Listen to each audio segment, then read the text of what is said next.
अस्सलाम वालेकुम viewers, welcome to my YouTube channel. मैं उम्मीद करती हूँ कि आप सब खैरियत से होंगे।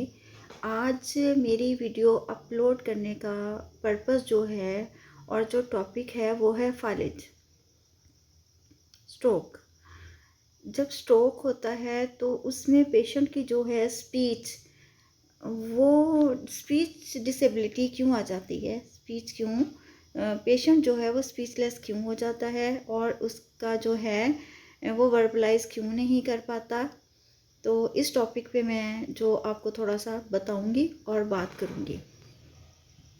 इसमें ये है कि पहले तो स्ट्रोक क्या है। स्ट्रोक इस्कीमिक भी होता है, हेमरेजिक भी होते हैं। इसमें पेशेंट जो है वो उसकी जो मेंटल स्टेट है वो अनकॉन्शियस भी हो जाता है समटाइम, और समटाइम माइनर अटैक भी होता है, उसको रिक्योरेबल भी हो जाता है और रिकवरी नहीं भी होती।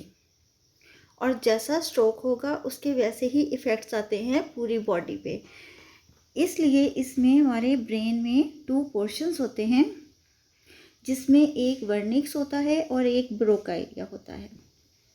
ये दोनों एरियाज जो हैं, ब्रोका एरिया जो है वो स्पीच को, वर्बलाइजेशन को कवर करता है, और जो इसमें वर्निक्स है वो हमारी कॉन्शियसनेस को, हमारे माइंड को जो है वो कंट्रोल करता है। उसमें हमारा तमाम कॉन्शियसनेस, हमारी तमाम डाटा, हमारी तमाम चीज़ें जो हैं वो उससे रिलेटेड जो डाटा होता है वो उसमें स्टोर होता है।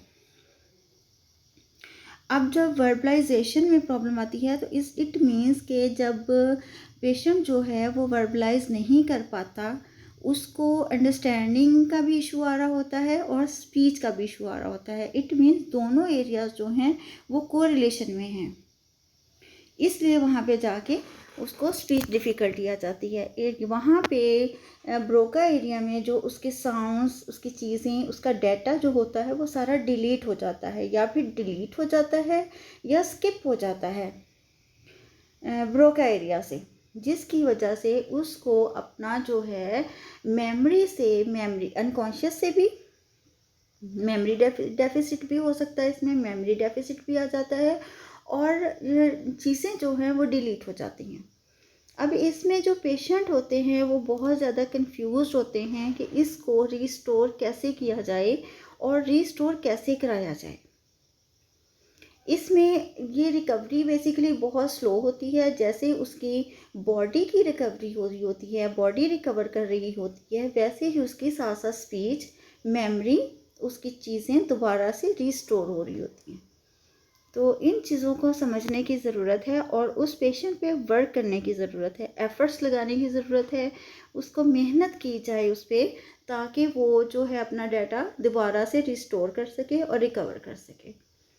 तो उम्मीद करती हूँ कि ये मेरा एक छोटा सा शॉर्ट जो है आप लोगों को नॉलेजेबल होगा, और इससे काफ़ी जो स्पीच से रिलेटेड फालिज के पेशेंट होते हैं जिनकी स्पीच डिस्ट्रॉय हो जाती है, डिस्टर्ब हो जाती है, तो इसमें काफ़ी हेल्पफुल होगा उनके लिए। Thank you so much. अपना ख्याल रखिएगा, दुआ में याद रखिएगा।